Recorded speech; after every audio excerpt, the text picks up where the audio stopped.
Hello friends, சின்ன மருமகள் serial இனி வர போகிற எபிசோட்ஸ்க்கான ரிவ்யூ தான் பார்க்க போகிறோம். அடுத்தடுத்த சுவாரஸ்யங்களை தெரிஞ்சுக்கிறதுக்கு இந்த வீடியோவை ஸ்கிப் பண்ணாமல் கடைசி வரைக்கும் பாருங்கள். ஈஸ்வர் இருந்துட்டு ராஜாங்கத்துக்கிட்ட, இங்கே பாருங்க மாமா, எனக்கு எதுவோ இந்த வேண்டுதல் நிறைவேறாத மாதிரி தான் இருக்குது. நீங்கள் இதுக்கு ஏதாவது வேறு பரிகாரம் இருந்தால் அந்த சாமியாரை கேட்டு பாருங்க மாமா அப்படின்னு சொல்லவும், இதை கேட்ட உடனே நம்ம ராஜாங்கத்துக்கு மனசே உடஞ்சி போயிடுது. அதுக்கப்புறம் நம்ம அப்பத்தான் இருந்து, அடியே இங்கே பாருடி, சாமியே வந்து நமக்கு தரிசனம் கொடுத்துட்டு போயிடுச்சுடி, அதுக்கப்புறமும் இந்த வேண்டுதல் நிறைவேறலன்னு நீ நினச்சிக்கிட்டு இருந்தா அது உன்னோட மனசடி, எங்களெல்லாம் குழப்பாத சரியா அப்படின்னு சொல்லி பேசிக்கிட்டு இருக்காங்க. அந்த நேரம் பார்த்து நம்ம சேது வந்து கீழே வராரு. கீழே வந்த உடனே, என்ன பார்த்தா என்ன பேசிக்கிட்டு இருக்கீங்க அப்படின்னு சொல்லி கேட்கவும், எங்க பாரியா சேதோ, உன்னோட சின்னம்மா என்னென்னலாம் குழப்பிக்கிட்டு இருக்கான்னு பாரு, இந்த வேண்டுதல் இன்னும் முடியல, அதாவது இந்த வேண்டுதல் முடியாததுனால கண்டிப்பா வீட்டில் ஏதாவது பிரச்சனை வரும் அப்படின்ற மாதிரியே பேசிக்கிட்டு இருக்காடா. இவளுக்கு எப்போ பாரு வீட்டில் இருக்கிறவங்க எல்லாருமே ஏதாவது ஒரு கஷ்டத்தில் இருந்துக்கிட்டே இருக்கணும் அப்படி தானடி அப்படின்னு சொல்லவும், என்ன போய் இப்படியெல்லாம் பேசுறீங்க, இந்த வேண்டுதல் பாதியிலே முடிஞ்சிருச்சேன்னு நினச்சி நான் ரொம்ப வருத்தப்பட்டுக்கிட்டு இருந்தேன். அதனால தான் இதுக்கு ஏதாவது வேற பரிகாரம் இருக்குதான்னு போய் அந்த ஜோசியரை பார்த்துட்டு வர சொன்னா, நீங்க பாட்டுக்கு எதையோ பேசிக்கிட்டு இருக்கீங்க.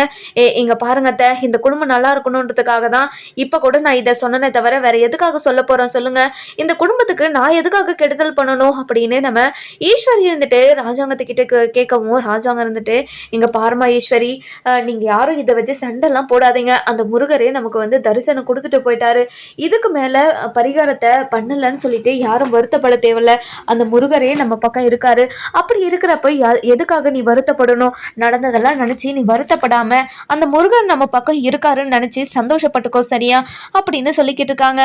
அந்த நேரம் பார்த்து நம்ம தமிழ்ச்செல்வி இருந்துட்டு கீழே வரலான்னு சொல்லிட்டு நடந்து வந்துகிட்டு இருக்காங்க. பாதி வழியில அது படிக்கட்டுல இறங்கும் போது அப்படியே எண்ணெய் வலிக்கு கீழே விழுந்துடுறாங்க. இதை எண்ணெய் ஊற்றி வச்சதே நம்ம சித்ரா தான், அதாவது ஈஸ்வரி பிளான் போட்டு சித்ரா இதை பண்ணியிருப்பாங்க. நம்ம தமிழ்ச்செல்வி இருந்துட்டு அந்த எண்ணெயில் வலிக்கிட்டு அப்படியே உருண்டுக்கிட்டு கீழே வந்துக்கிட்டே இருக்காங்க. இதெல்லாம் பார்த்து சேது இருந்துட்டு, ஐயோ தமிழ் என்னாச்சு, என்னாச்சு தமிழ் அப்படின்னு சொல்லிட்டு கத்திக்கிட்டு போகவும், வீட்டில் இருக்கிற எல்லாருமே ரொம்ப ஷாக்கிங்கில் போய் தமிழ்ச்செல்விக்கு என்னாச்சு ஏதாச்சுன்னு பார்க்குறாங்க. இதெல்லாம் பார்த்து ஈஸ்வரிக்கு சந்தோஷம் தாங்கவே முடியல, ரொம்பவே சந்தோஷமாக அப்படியே பார்த்துக்கிட்டு இருக்காங்க. அதுக்கப்புறம் நம்ம அப்பதான் இருந்துட்டு, அடியே நீ என்னென்ன வாய் வச்சனே தெரியலடி, இப்ப பாருடி என்னோட பேத்தி எந்த நிலைமையில இருக்கான்னு பாருடி அப்படின்னு சொல்லிட்டு நம்ம ஈஸ்வரியை பார்த்து சொல்லவும், இங்க பாருங்க அத்தை, எதுக்கு எடுத்தாலும் நான் தான் காரணம், நான் தான் இது எல்லாத்தையும் பண்ணனு, இந்த மாதிரி அபாண்டமா பொய் சொல்லாதீங்க, தமிழ்ச்செல்வி அதாவது ஜாக்கிரதையா நடந்து பாடாம இப்படி கீழே விழுந்துட்டானா நான் என்ன பண்ண முடியும் அதுக்கு அப்படின்னு சொல்லவும், அந்த நேரம் பார்த்து நம்ம தமிழ்ச்செல்வி, ஐயோ என்னால தாங்க முடியலே, ரொம்ப வலிக்குதே மாமா, அடிவயிறு வலிக்குது மாமா, எனக்கு ரொம்ப வலிக்குது மாமா, என்னால் முடியல மாமா அப்படின்னு அழுதுகிட்டே இருக்கவும், இதை கேட்ட சேது இருந்துட்டு, தமிழ் ஒன்றும் இல்லை தமிழ், நம்ம ஹாஸ்பிட்டல் போயிடலாம், நீ கவலைப்படாத தமிழ், நீ அழுகாத தமிழ், நீ அழுந்தா எனக்கு ரொம்ப கஷ்டமா இருக்குது தமிழ் அப்படின்னு சொல்லவும், இங்கே பாருங்க என்னால் உண்மையாக ரொம்ப தாங்க முடியல, ரொம்ப வலிக்குதுங்க, என்னால் தாங்க முடியல, ப்ளீஸ்ங்க என்னை எப்படியாவது காப்பாத்துங்க மாமா, என்னை காப்பாத்துங்க மாமா அப்படின்னு சொல்லவும், ராஜாங்க இருந்துட்டு, தமிழ்ச்செல்வி இங்கே பாருமா, நீ கவலைப்படாதம்மா, அவ்வளோதான், இன்னும் கொஞ்ச நேரத்தில் ஹாஸ்பிட்டலுக்கு கூட்டிட்டு போயிடலாம், ஏயா சேதோ தமிழ்ச்செல்வியை தூக்கியா அப்படின்னு சொல்லிட்டு ராஜாங்க சொல்றாங்க. தமிழ்ச்செல்வியை தூக்கிக்கிட்டு போய் அதாவது கார்ல வச்சுக்கிட்டு நம்ம சேது முன்னாடி ஹாஸ்பிட்டலுக்கு ஃபாஸ்டா கிளம்பிடுறாரு. நம்ம அப்பதான் இருந்துட்டு, ராஜாங்கம் வாயா, நம்ம இன்னொரு கார்ல போகலாம், தமிழுக்கு என்னாச்சும் ஏதாச்சுன்னு தெரியாம என்னால இங்க இருக்க முடியாதையா, வாயா கிளம்பலாம் அப்படின்னு சொல்லிட்டு நம்ம ராஜாங்கம் மோகனா அப்பத்தான்னு சொல்லிட்டு எல்லாரும் கிளம்புறாங்க. இந்த பக்கம் நம்ம ஈஸ்வரி, சித்ரா, அதுக்கப்புறம் ஐஸ்வர்யா, இவங்க 3 பேர் மட்டும்தான் வீட்டில் இருக்காங்க. நம்ம ஐஸ்வர்யா இருந்துட்டு சித்ரா கிட்ட, இங்கே பாருங்க நீங்கள் பண்ண பிளான் ரொம்ப சூப்பராக இருக்குது, அவள் எண்ணெய் வலிக்கு கீழே விழுந்ததுனால இப்போ குழந்தைக்கு ஏதாச்சும் ஆச்சா என்னன்னு தெரியல, அதனால தான் வயிறு வலிக்குதுன்னு சொல்லிக்கிட்டு இருக்கா, கண்டிப்பாக அந்த குழந்தை இந்த வீட்டுக்கு வரவே கூடாது, இப்போவே அவள் ஆட்டம் தாங்க முடியல, அந்த குழந்தை மட்டும் வந்துட்டா கண்டிப்பாக நம்ம இந்த வீட்டில் ஒரு செல்லா காசாக ஆகிடுவோம், ஏற்கனவே செல்லா காசாக தான் இருக்கும், இனிமேல் அவள் வந்து அவளை மகுடம் கட்டி உட்கார வச்சிருவாங்களா, அதுக்கு நம்ம விடவே கூடாது, அவளை எப்படியாவது இந்த வீட்டை விட்டு துரத்தணும், அவள் ஒரு துரதிருஷ்டசாலின்னு சொல்லி எல்லாரையும் நம்ப வச்சு இந்த வீட்டை விட்டையே அனுப்பி வைக்கணும் அப்படின்னு பிளானை போட்டுக்கிட்டு இருக்காங்க. நம்ம சித்ரா இருந்துட்டுமா, எண்ணெய் ஊற்றி தான் வலிக்கு விழுந்தான்னு தெரிஞ்சா எனக்கு ரொம்ப பயமா இருக்குதுமா, இப்போ என்ன பண்றதுமா, இங்க பாருடி பயந்து சாகாத, கொஞ்ச நேரம் நீ அமைதியே இரு, கண்டிப்பா எந்த ஒரு பிரச்சனையும் வராது, நீ கவலைப்படாம இரு அப்படின்னு சொல்லிடுறாங்க.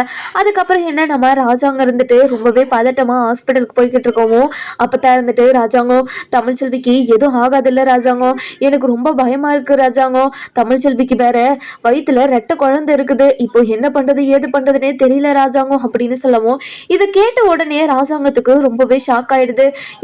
என்னம்மா சொன்னீங்க, என்ன ஆத்தா சொன்னீங்க, நீங்கள் என்ன சொன்னீங்க, தமிழ்ச்செல்வி வயிற்றுல ரெட்டை குழந்தை இருக்குதா அப்படின்னு சொல்லவும் இது கேட்ட உடனே நம்ம ராஜாங்கத்துக்கு அப்படியே பயங்கரமாக ஷாக் ஆகிடுது. ஐயோ நம்ம பதட்டத்தில் உண்மையை சொல்லிட்டோமே அப்படின்னு ரொம்பவே திருன்னு முழிச்சுக்கிட்டு இருக்கவும் நம்ம மோகனா இருந்துட்டு இங்கே பாருங்க அத்தை, நீங்கள் பதட்டத்தில் உண்மையை சொல்லிட்டீங்க, என்ன நடந்துச்சுன்னு சொல்லுங்க அத்தை அப்படின்னு சொல்லவும் இங்கே பாரியா ராஜாங்கம், தமிழ்ச்செல்வி வயிற்றுல ரெட்டை குழந்தை இருக்கையா, அந்த விஷயம் தமிழ்ச்செல்விக்கு கூட தெரியாமல் நான் பார்த்துக்கிட்டு இருக்கேயா, சேதுக்கும் எனக்கும் மட்டும்தான் இந்த விஷயம் தெரியும், இந்த விஷயத்தில் யாருக்கும் எதுவுமே தெரியக்கூடாதுன்னு நான் தான் யாருக்கிட்டையும் சொல்லாமல் வச்சிருக்கையா அப்படின்னு சொல்லவும் என்ன அத்தா பேசுகிற நீ, எதுக்காக இப்படி ஒரு விஷயத்த நீ மறைச்ச, இப்படி ஒரு விஷயத்த மறைச்சது தமிழ்ச்செல்விக்கு தெரிஞ்சா எவ்வளவு வருத்தப்படுவா, இங்க பாரே ராஜாங்கம், அவ வயிற்றுல துணியை கட்டிட்டு நம்மளெல்லாம் எப்படியெல்லாம் ஏமாத்தனா, அதனாலதான் அவளுக்கு இப்படி ஒரு தண்டனையை நான் கொடுத்தேன், அவளுக்கு டெலிவரி ஆகும் போது அவ கையில ரெட்டை குழந்தைய கொடுத்து அவளை அதிர்ச்சிக்கு உள்ளாக்கணும்னு தாயா இப்படியெல்லாம் பண்ண,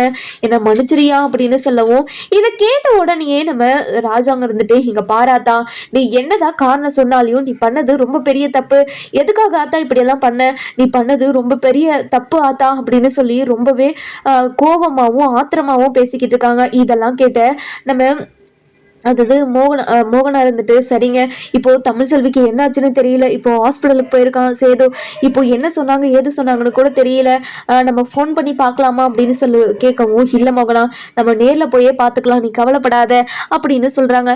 இன்னொரு பக்கம் பார்த்தீங்கன்னா நம்ம தமிழ்ச்செல்வி பயங்கரமாக அழுதுகிட்டு இருக்காங்க. ஐயோ என்னால் தாங்க முடியலையே, என்னை எப்படியாச்சும் காப்பாற்றுங்க, ரொம்ப வலிக்குது அப்படின்னு அழுதுகிட்டே இருக்காங்க. ஹாஸ்பிட்டலுக்கு போன உடனே நம்ம தமிழ்ச்செல்வியை அப்படியே தூக்கிக்கிட்டு உள்ளே ஓடுறாங்க. சிஸ்டர், டாக்டர் யாராச்சும் வாங்க, என்னோட பொண்டாட்டியை காப்பாத்துங்க, என் பொண்டாட்டி தவறி கீழே விழுந்துட்டா படிக்கட்டுல இருந்து, இப்போ வயிறு வலிக்குதுன்னு அழுதுகிட்டே இருக்கா, எப்படியாவது என் பொண்டாட்டியும் என்னோட புள்ளியும் காப்பாத்துங்க டாக்டர் அப்படின்னு அழுதுகிட்டே போய் சொல்லவும் அதுக்கப்புறம் என்ன நம்ம தமிழ்ச்செல்வியை டாக்டர் கிட்ட போயிட்டு அட்மிட் பண்ணிடுறாங்க. அட்மிட் பண்ண உடனே என்னாச்சு ஏதாச்சுன்னு சொல்லிட்டு டாக்டர் எல்லாத்தையும் செக் பண்ணுறாங்க. அதுக்கப்புறம் என்ன ஹிஸ்ட்ரியெல்லாம் செக் பண்ணிட்டு இங்கே பாருங்க, நீங்கள் கொஞ்ச நேரம் வெளியே இருங்க, உங்கள் ஒய்ஃபுக்கு முழுசாக நாங்கள் செக் பண்ணணும், அது மட்டும் இல்லாமல் குழந்தைக்கு ஏதாச்சும் ஆயிருக்கான்னு நாங்கள் ஸ்கேன் பண்ணி தான் பார்க்கணும், ஸ்கேன் பண்ணி பார்த்துட்டு அதுக்கப்புறம் நாங்கள் சொல்கிறோம், நீங்கள் முதல்ல வெளியே போங்க அப்படின்னு சொல்லிடுறாங்க. இதெல்லாம் கேட்டே நம்ம சேது இருந்துட்டு இங்கே பாருங்கள் டாக்டர், உங்கள் கையை காலாக நினச்சிக்கிறேன் டாக்டர், என் பொண்டாட்டியை எப்படியாவது காப்பாற்றுங்க, என் பொண்டாட்டிக்கு எதுவும் ஆகக்கூடாது அப்படின்னு ரொம்பவே அழுதுகிட்டு ஒரு மாதிரி கஷ்டத்தில் சொல்லிக்கிட்டு இருக்கோம். இங்கே பாருங்கள், எங்களால் முடிஞ்ச அளவுக்கு எங்களோட பெஸ்ட்டை கொடுக்குறோம், நீங்கள் கவலைப்படாதீங்க அப்படின்னு வெளியே போக வச்சுறாங்க. அதுக்கப்புறம் நம்ம சேது இருந்துட்டு வெளியே வந்து நின்று ரொம்பவே அழுதுகிட்டே இருக்காங்க. ஐயோ கடவுளே, என் பொண்டாட்டிக்கும் என்னோட குழந்தைக்கும் எதுவுமே ஆகக்கூடாது, என்னோட பொண்டாட்டி என்ன பாவம் பண்ணா உனக்கு, எதுக்காக என் பொண்டாட்டிக்கு மட்டும் இப்படி ஒரு சோகத்தையும் கஷ்டத்தையும் கொடுத்துக்கிட்டே இருக்க, கடவுளே எப்படியாவது ரெண்டு பேருக்கும் எதுவுமே ஆகாத மாதிரி நீ தான் பார்த்துக்கணும் அப்படின்னு அழுதுகிட்டே இருக்காங்க. அதுக்கப்புறம் என்ன டாக்டர் இருந்துட்டு இந்த குழந்தை எத்தனை மாதம் என்ன ஏதுன்னு எல்லாத்தையுமே ஸ்கேனில் தெரிஞ்சுக்கிறாங்க. அதுக்கப்புறம் ஸ்கேனில் பாப்பாவுக்கு எதுவும் ஆகலை, லைட்டாக வயிறில் அடிபட்டிருக்கு, அதனால தான் இப்படி வலிக்குது, அதுக்கு ஒரு ஊசி போட்டால் மட்டும் போதும் அப்படின்னு டாக்டர் வந்து டயக்னோஸ் பண்ணுறாங்க. அதுக்கப்புறம் என்ன நம்ம தமிழ்ச்செல்விக்கு ட்ரிப்ஸு அதுக்கப்புறம் இன்ஜெக்ஷன்ஸ் எல்லாமே போட்டு நம்ம தமிழ்ச்செல்வியை க்யூர் பண்ணுறாங்க. அதுக்கப்புறம் என்ன நம்ம தமிழ்ச்செல்வியோட அழுகு இப்போ தான் ஸ்டாப் ஆகிருக்கு. அந்த நேரம் பார்த்து நம்ம ராஜாங்கம் அப்பத்தா அதுக்கப்புறம் கருப்பு அதுக்கப்புறம் என்ன நம்ம சேது இவங்க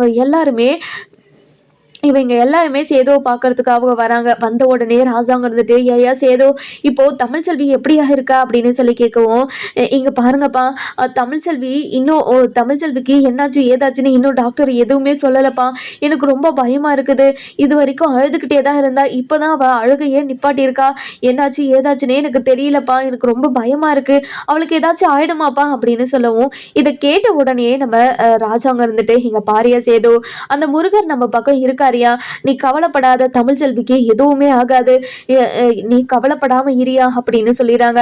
அதுக்கப்புறம் என்ன நம்ம டாக்டர் இருந்துட்டு அப்பதான் வெளியே வராங்க. வெளியே வந்த உடனே நம்ம அப்பத்தா ராஜாங்கம் நம்ம சேது இவங்க எல்லாருமே பதறிட்டு போயிட்டு நம்ம டாக்டர் கிட்ட, இங்க பாருங்க டாக்டர், என்னோட தமிழ் செல்விக்கு எதுவும் ஆகலைல்ல, என்னோட பேத்திக்கு எதுவும் ஆகலைல்ல அப்படின்னு ஒவ்வொருத்தரும் ஒவ்வொரு மாதிரி கேள்வி கேட்டுக்கிட்டே இருக்கவும், இங்க பாருங்கம்மா, உங்களோட பதட்டமோ ஆதகமோ எனக்கு புரியுது.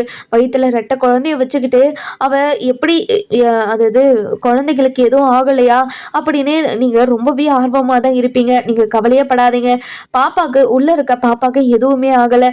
லைட்டா வயிறுல தான் அடிபட்டிருக்கு. அதுக்கான இன்ஜெக்ஷன்ஸ் மெடிசன்ஸ் எல்லாமே கொடுத்துட்டேன். இப்போ அவங்க தூங்கிக்கிட்டு இருக்காங்க. இன்னும் கொஞ்ச நேரத்துல கண்ணு முழிச்சிருவாங்க. அதுக்கப்புறம் நீங்க போயிட்டு அவங்க கிட்ட பேசலாம். நீங்க கவலைப்படாதீங்க அப்படின்னு சொல்லிடுறாங்க. இதை கேட்ட உடனே சேதுக்கு அப்பதான் உசிரியே வருது. இங்க பாருங்க மேடம், நீங்க எனக்கு கடவுள் மேடம். என்னோட பொண்டாட்டிய இப்படி காப்பாத்திருக்கீங்க. ரொம்ப ரொம்ப ரொம்ப நன்றி மேடம் அப்படின்னு அப்படியே கையை பிடிச்சிக்கிட்டு அதாவது கன்னத்துல வச்சுக்கிறாங்க. இங்க பாருங்க சார், நீங்க ஒய்ஃபை இவ்வளோ தூரம் நேசிப்பீங்கன்னு நான் நினைச்சு கூட பார்க்கலங்க சார். எத்தனையோ பேஷண்ட்ஸ் எல்லாம் வராங்க. ஆனா ஒரு பேஷண்ட்ஸோட ஹஸ்பண்ட்ஸ் கூட இப்படியெல்லாம் இருக்கவே மாட்டாங்க. உங்கள் ஒய்ஃப் ரொம்ப கொடுத்து வச்சுருங்க சார் அப்படின்னு சொல்லிட்டு போயிடுறாங்க. அதுக்கப்புறம் என்ன, நம்ம தமிழ்ச்செல்வி அப்படியே எட்டி பார்த்துக்கிட்டு இருக்காங்க. தமிழ், உனக்கு எதுவும் ஆகலை தமிழ், நீ கவலைப்படாத தமிழ் அப்படின்னு சொல்லி ரொம்பவே அழுதுகிட்டே பேசிக்கிட்டு இருக்கோம். நம்ம அப்பதான் இருந்துட்டு, ஐயா சேதோ, இங்கே பாரியா, தமிழ்ச்செல்விக்கு எதுவும் ஆகலைன்னு இப்போ ஆகலைன்னு சொன்னதும் தான் என் மனசு நிம்மதியாச்சு. எனக்கு இப்போ தானே மனசே ரொம்ப ஒரு மாதிரி லேசாக இருக்குதுயா அப்படின்னு சொல்லவும், இங்கே பாரு அப்பதான் நான் எப்படி பயந்த தெரியுமா, அப்படியே என் உசுரியே என் கையில் இல்லை.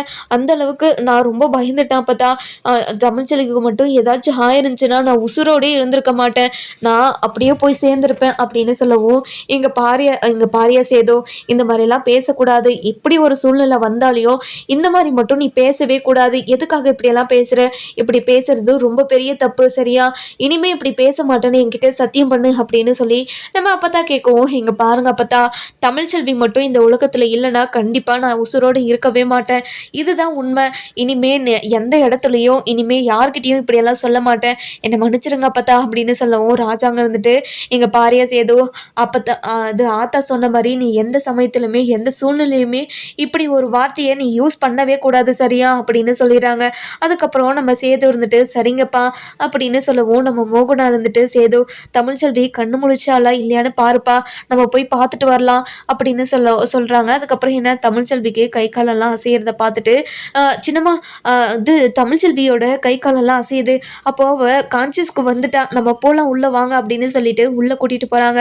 உள்ள கூட்டிட்டு போன உடனே நம்ம தமிழ்ச்செல்வி கிட்ட போயிட்டு சேது வந்துட்டு, தமிழ் உனக்கு எதுவும் ஆகலை தமிழ், எழுந்திரிச்சு உட்காரு தமிழ், கண்ணை முழி தமிழ் அப்படின்னு சொல்லி கூப்பிடுறாங்க. அதுக்கப்புறம் தமிழ்ச்செல்வி லைட்டா கண்ணை முழிச்சு பாக்குறாங்க. பார்த்த உடனே நம்ம தமிழ்ச்செல்வியை அப்படியே கட்டி பிடிச்சிக்கிட்டு, தமிழ் உனக்கு எதுவும் ஆகலை தமிழ், உன்னை நான் காப்பாத்திட்டேன் தமிழ், நீ கவலைப்படாத, உனக்கு எதுவுமே ஆகலை அப்படின்னு சொல்றாங்க. என்னங்க, ரொம்ப ரொம்ப சந்தோஷமா இருக்குதுங்க.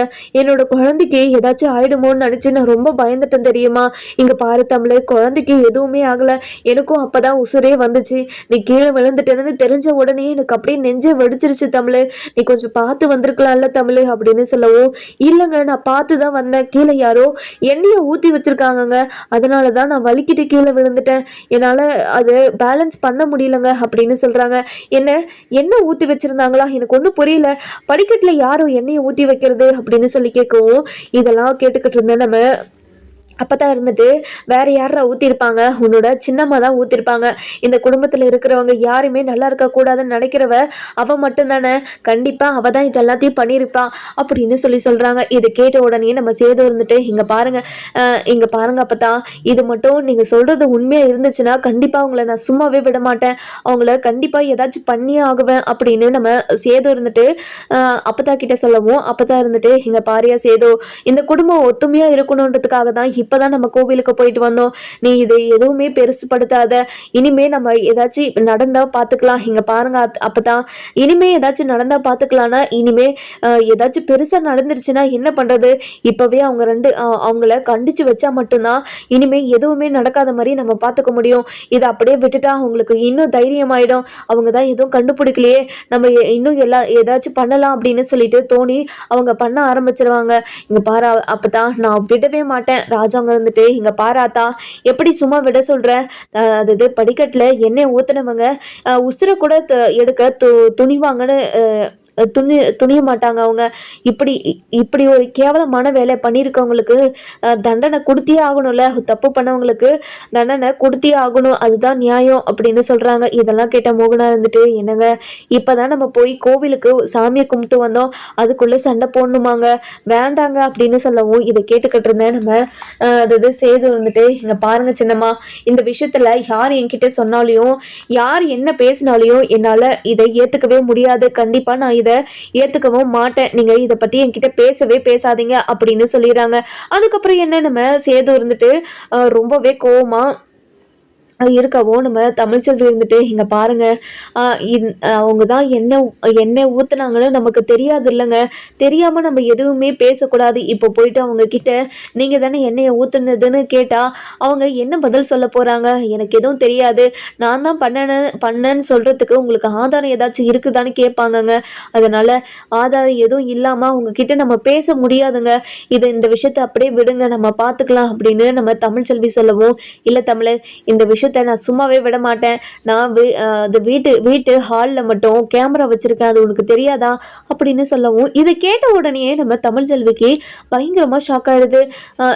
என்னம்மா சொல்கிறீங்க, நீங்கள் சொல்கிறதெல்லாம் உண்மையா, நீங்கள் சொல்கிறது பொய் தானே அப்படின்னு சொல்லவும், இல்லை தமிழ், இது எல்லாமே உண்மைதான். நான் அந்த சிசிடிவி கேமரா எல்லாத்தையும் செக் பண்ணி பார்த்துட்டேன், பார்த்த உடனே தான் தெரிஞ்சது இது எல்லா வேலையும் அந்த சின்னம்மாவால் தான்.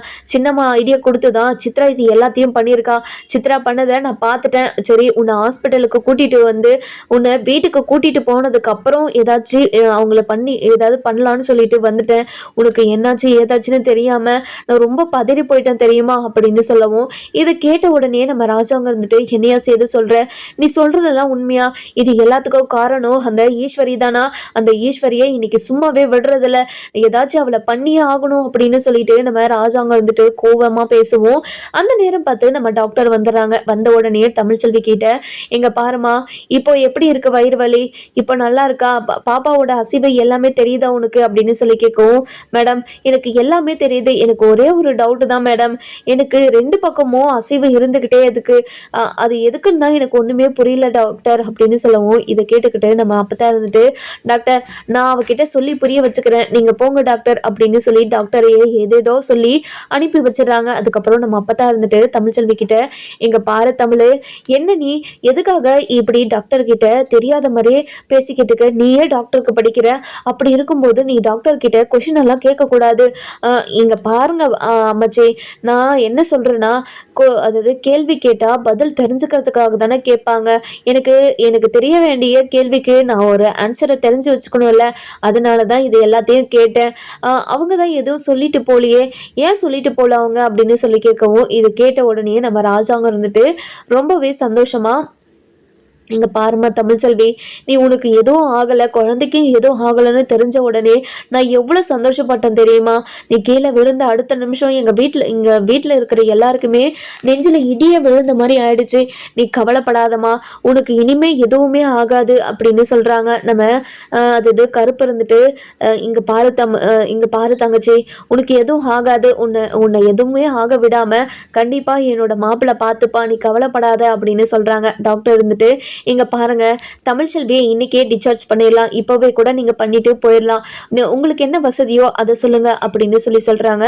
இது கேட்ட உடனே நம்ம கருப்பு இருந்துட்டு, மாமா என்ன மாமா பண்றதா இருக்கீங்க அப்படின்னு சொல்லி கேட்குறாங்க. அதுக்கப்புறம் நம்ம சேது வந்துட்டு, இங்க பாருங்க மேடம், நாங்க இப்போவே வீட்டுக்கு போயிடும், என்னென்ன மெடிசன்ஸ் டேப்லெட்ஸ் அது மட்டும் சொல்லுங்க, நாங்க கரெக்டா போட்டுக்கிறோம் அப்படின்னு சொல்லி கேட்குறாங்க. அதுக்கப்புறம் நம்ம தமிழ்ச்செல்விக்கு தேவையான எல்லா டேப்லெட்டும் கொடுக்குறாங்க. கொடுத்த உடனே நம்ம தமிழ்ச்செல்வியும் ரொம்பவே சந்தோஷமா அந்த மாத்திரையெல்லாம் வாங்கிக்கிட்டு வீட்டுக்கு கிளம்பிடுறாங்க. வீட்டுக்கு போன உடனே நம்ம சேது இருந்துட்டு பயங்கர கோவமா சிசிடிவி கேமராவோட வீடியோ ஆதாரமாக எடுத்துக்கிட்டு ஹாலில் வந்து உட்காடுறாங்க. எங்க பாருங்கப்பா, உங்களுக்காக தான் நான் இவ்வளோ நேரமாக வெயிட் பண்ணிக்கிட்டு இருந்தேன், நீங்கள் இந்த விஷயத்துக்கு நியாயத்தை வாங்கி கொடுத்தே ஆகணும். என் பொண்ணு மேலே எந்த ஒரு தப்புமே இல்லாமல், அதாவது என் பொண்ணு மேலே எந்த ஒரு தப்புமே இல்லாமல் இப்படி ஒரு வேலையை பண்ணி வச்சுட்டாங்க அப்படின்னு சொல்லவும் இதெல்லாம் கேட்டுக்கிட்டு இருந்த நம்ம ராஜாங்க இருந்துட்டு சேது கிட்ட இங்கே பாரியா சேது, உன்னோட பொண்ணா, யார் உன்னோட பொண்ணு அப்படின்னு சொல்லி கேட்கவும் அப்படியெல்லாம் ஒன்றும் இல்லைப்பா, என்னோட பொண்டாட்டிக்கு எனக்கு ஒரு நியாயம் கிடைச்சே ஆகணும். என் பொண்டாட்டி என்ன பாவம் பண்ணா, யாருக்கு என்ன துரோகம் பண்ணா, யாருக்கும் எந்த ஒரு துரோகத்தையும் நினைக்காதது தானே அவளுக்கு எதுக்காக இப்படி ஒரு துரோகத்தை எல்லாரும் சேர்ந்து பண்ணணும் அப்படின்னு சொல்லவும் இங்க பாரியா சேது, நீ என்ன சொல்லறன்னு புரியவே இல்லையா? இங்க பாருங்கப்பா, இந்த வீடியோவை பார்த்தீங்கன்னா கண்டிப்பா உங்களுக்கு புரியும், இதை பாருங்கப்பா அப்படின்னு சொல்லி காட்டுறாங்க. காட்டின உடனே நம்ம ராஜாங்கத்துக்கு பயங்கரமா ஷாக் ஆயிடுது. அதுக்கப்புறம் என்ன, ஈஸ்வரி, சித்ரா, நம்ம ஐஸ்வர்யா இவங்க 3 பேருமே வந்து நிக்கிறாங்க. நின்ற உடனே நம்ம ராஜாங்க வந்துட்டு ஈஸ்வரியை முறைச்சு பார்க்கவும் நம்ம ஈஸ்வரி வந்துட்டு, மாமா என்னாச்சு மாமா, தமிழ்ச்செல்விக்கு எப்படி இருக்குன்னு சொன்னாங்க அப்படின்னு சொல்லி கேட்கவும், இங்க பாரு ஈஸ்வரி, ரொம்ப நல்லவ மாதிரி இங்க வந்து நடிச்சுக்கிட்டு இருக்காத, உன்னோட நடிப்பு மொத்தமும் எனக்கு தெரியும், எதுக்காக இப்படி கேவலமா நடிச்சுக்கிட்டு இருக்கா அப்படின்னு சொல்லி கேட்கவும் இதை கேட்ட உடனே நம்ம ஈஸ்வரிக்கு பயங்கரமா ஷாக் ஆயிடுது. இங்க பாருங்க, நீங்க என்ன சொல்றீங்க, ஏது சொல்றீங்கன்னு எனக்கு எதுவுமே புரிய மாட்டேங்குது. அப்படி இருக்கிறப்ப நான் புரிஞ்சுக்கலன்னு நீங்க எப்படி சொல்ல முடியும்? நான் எல்லாத்தையும் புரிஞ்சுக்கிட்டு தான், அறிஞ்சுக்கிட்டு தான் எல்லாத்தையும் செஞ்சுக்கிட்டு இருக்கேன் அப்படின்னு சொல்றாங்க. ஓ அப்படி, அப்போது என்னோட குடும்பத்தில் இருக்கிறவங்க எல்லாருமே நீ பிளான் போட்டு தான் இந்த மாதிரி பண்ணுறியா அப்படின்னு சொல்லி கேட்குறாங்க. இங்கே பாருங்க மாமா, நீங்கள் எதை பற்றி பேசுகிறீங்கன்னு எனக்கு சுத்தமாக புரியல. என்னோட பையனோட வாரிசை நீ இந்த வீட்டை விட்டு போக வைக்கணுன்றதுக்காக என்ன வேணாலும் பண்ண. இப்போது எண்ணெயை ஊற்ற சொன்ன, இப்படி குளிக்கிற இடம், அதாவது வீட்டில் வேலை செய்கிற இடம்னு சொல்லிட்டு எல்லா இடத்துலையும் அதாவது டார்ச்சர் பண்ணினே இருந்தா. என்னோட பொண்ணு என்ன அதாவது என்னோட பொண்டாட்டி என்ன பண்ணுவா, என் பொண்டாட்டி உங்களுக்கு என்னதான் பாவம் பண்ணா? இங்க பாருங்க, என் பொண்டாட்டி பக்கம் இனிமேல் யாராச்சும் வந்தீங்க, உங்களை யாருமே நான் சும்மாவே விட மாட்டேன் அப்படின்னு சொல்லிடுறாங்க. அதுக்கப்புறம் என்ன, நம்ம ராஜாங்க இருந்துட்டு அதாவது ஈஸ்வரியை பார்த்து, இங்க பாரு ஈஸ்வரி, நீ தான் இது எல்லாத்தையுமே பண்ண சொல்றதுக்கு ஆதாரம் இருக்கு என்கிட்ட. என்ன மாமா சொல்றீங்க நீங்க? ஆதாரம் இருக்கா? என்ன ஆதாரத்தை இருக்கு சொல்லுங்க அப்படின்னு சொல்லி கேட்கவும், இங்க பாரு, இந்த வீடியோவை பார்த்தனா உனக்கே தெரியும் அப்படின்னு சொல்லிட்டு வீடியோவை காட்டுறாங்க. காட்டின உடனே நம்ம ஈஸ்வரி பயங்கரமா ஷாக் ஆயிடுறாங்க. அதுக்கப்புறம் நம்ம ஈஸ்வரி இருந்துட்டு திருன்னு முழிச்சுக்கிட்டு இருக்கவும், என்ன ஈஸ்வரி, என்ன இதை பார்த்துட்டு ரொம்ப பயந்துட்டியா என்ன? இங்க பாரு, நீ பண்ண தப்பே நீயே ஒத்துக்கிட்டனா நல்லது. இப்படி கேவலமா பண்றதுக்கு உனக்கு எப்படி மனசு வந்துச்சு? அதுவும் மாசமா இருக்கிற புள்ளன்னு கூட பார்க்காம அப்படி படிக்கட்டுல எண்ணெயை ஊற்றி கீழே விழு வைக்கணும்னு நினைச்சிட்டு இருக்க பாத்தியா? உன்னோட மனசு யாருக்குமே வராது, இப்படி ஒரு கேவலமான எண்ணம் யாருக்குமே வராது அப்படின்னு சொல்றாங்க. இதை கேட்ட உடனே, இங்க பாருங்க மாமா, ஏதோ தெரியாம எண்ணெயை ஊத்துக்குச்சு, அதுக்காக இது எல்லாத்தையும் நான் தான் பிளான் போட்டு பண்ணேன்னு நீங்க சொல்லுவீங்களா? எனக்கு எண்ணெய் எடுத்துட்டு வந்த ஞாபகமே இல்லை. அப்படி இருக்கிறப்போ நான் என்ன பண்ண சொல்லுங்க அப்படின்னு சொல்லி ரொம்பவே வருத்தப்பட்டு பேசிக்கிட்டு இருக்காங்க. இதெல்லாம் கேட்டுக்கிட்டு இருந்த நம்ம ராஜாங்க இருந்துட்டு, இங்க பாரு ஈஸ்வரி, இவ்வளோ பெரிய தப்பு பண்ண நீ இனிமே இந்த வீட்டிலேயே இருக்கக்கூடாது அப்படின்னு சொல்லிடுறாங்க. இதை கேட்ட உடனே ஈஸ்வரி இருந்துட்டு, இங்க பாருங்க மாமா, நீங்க என்ன அடிக்கடிக்கு இந்த வீட்டை விட்டு போக சொல்லிக்கிட்டே இருக்கீங்க? எனக்கும் இந்த வீட்டுக்கும் எந்த ஒரு சம்பந்தமும் இல்லையா என்ன? என்னோட புருஷனுக்கும் இந்த வீட்டுல சம்பந்தம், அதாவது பங்கு இருக்குல்ல? அப்படி இருக்கிறப்போ என்னை எதுக்காக இந்த வீட்டை விட்டு போக சொல்லிக்கிட்டே இருக்கீங்க? நீங்க சொல்றது மிகப்பெரிய தப்பு அப்படின்னு சொல்லவும், என்ன நான் சொல்றது மிகப்பெரிய தப்பா? இந்த மாதிரி எல்லாம் பேசுற வேலை வச்சுக்கிட்ட, அவ்வளவுதான், உனக்கு என்ன திமிராயிடுச்சா அப்படின்னு சொல்லி கேட்கவும், இதை கேட்ட உடனே நம்ம ஈஸ்வரி இருந்துட்டு ரொம்பவே கோவமா, இங்க பாருங்க மாமா, இந்த வீட்டை விட்டு நான் ஒரு அடி கூட எடுத்து வைக்க மாட்டேன், நான் இந்த வீட்டை விட்டு போக முடியாது, இந்த வீட்டை தவிர எனக்கு எதுவுமே தெரியாது, அப்படி இருக்கிறப்போ என்னை எங்க போக சொல்றீங்க? என்னால எங்கேயுமே போக முடியாது அப்படின்னு சொல்லிடுறாங்க. அதுக்கப்புறம் என்ன, நம்ம அதாவது ஈஸ்வரியும் நம்ம சித்ராவும் ரொம்பவே அழுதுகிட்டே நிற்கவும், இதெல்லாம் பார்த்துக்கிட்டு இருந்தேன் நம்ம அப்பத்தான் இருந்துட்டு, இங்கே பாருங்கடி, இந்த மாதிரி நீலி கண்ணீர் வடிக்காம முதல்ல இந்த வீட்டை விட்டு போங்கடி. இப்படிப்பட்ட ஆளுங்களெல்லாம் வீட்டில் வச்சிருந்தா வீடு விளங்குமா? என்னோட ஃபர்ஸ்ட் மருமகளை தான் இருக்காளே, அவள் எவ்வளோ சந்தோஷமா எல்லாரையும் அணைச்சு பிடிச்சிக்கிட்டு அவ்வளோ சந்தோஷமா இருக்கா. ஆனால் நீ இப்படி ஒரு கேடு கட்ட வேலையெல்லாம் பண்ணிட்டு தெரியுற, உனக்கெல்லாம் மன்னிப்பே கிடையாது, முதல்ல இந்த வீட்டை விட்டு போ அப்படின்னு சொல்லி சொல்லிடுறாங்க. இங்க பாருங்க அத்தை, உங்களுக்கு கூட மனசாட்சி இல்லையா? என்னோட புருஷனையும் இந்த வீட்டை விட்டு அனுப்பிட்டீங்க, இப்போ என்னையும் இந்த வீட்டை விட்டு அனுப்பணும்னு பிளான் போட்டுக்கிட்டு இருக்கீங்க, அப்படி தானே அப்படின்னு சொல்லி கேட்கவும், இதை கேட்ட உடனே நம்ம ஈஸ்வரி இருந்துட்டு ரொம்பவே கோவமா கோவமா இங்க பாருங்க அத்தை, உங்களுக்கு அவ்வளவுதான் மரியாதை. என்னை பத்தி நீங்க என்னதான் நினைச்சுக்கிட்டு இருக்கீங்க? நீங்க என்ன நினைச்சுக்கிட்டு இருக்கீங்கன்னு எனக்கு புரியல. இல்ல என்ன நினைச்சுதான் பேசிக்கிட்டு இருக்கீங்க நீங்க? என்னால இந்த வீட்டை விட்டு போக முடியாது. என்ன பண்ண முடியுங்க நீங்க? நம்ம ராஜாங்க வந்துட்டு கருப்பு இன்னும் ஒரு 5 நிமிஷம் இவங்க 2 பேரும் வீட்டுல இருந்தாங்கன்னா இவங்களை கழுத்தை பிடிச்ச வெளியே தள்ளு கருப்பு அப்படின்னு சொல்லிடுறாங்க. இதை கேட்ட உடனே ஈஸ்வரி இருந்துட்டு இங்க பாருங்க மாமா, அவ்வளோ கேவலப்பட்டு நிக்கிற அளவுக்கு நான் இந்த வீட்டுல இருக்க மாட்டேன். கண்டிப்பா நானே போயிடுறேன். உங்களெல்லாம் பழி வாங்கியே தீருவேன். என்னையும் என்னோட பொண்ணையும் புரிஞ்சுக்காம இந்த வீட்டை விட்டு அனுப்புறீங்களே, உங்களை நான் சும்மாவே விட மாட்டேன். உங்களுக்கு என்ன பண்றேன்னு மட்டும் பாருங்க அப்படின்னு கோவமா அங்கிருந்து கிளம்பிடுறாங்க. நம்ம ஈஸ்வரி தான் இது எல்லாத்துக்குமே காரணம்னு எல்லாத்துக்கும் தெரிய வந்ததுனால ஈஸ்வரி என்ன பண்ணுவாங்கன்னு சொல்லிட்டு நம்ம வர எபிசோட்ல பார்க்கலாம். இந்த வீடியோ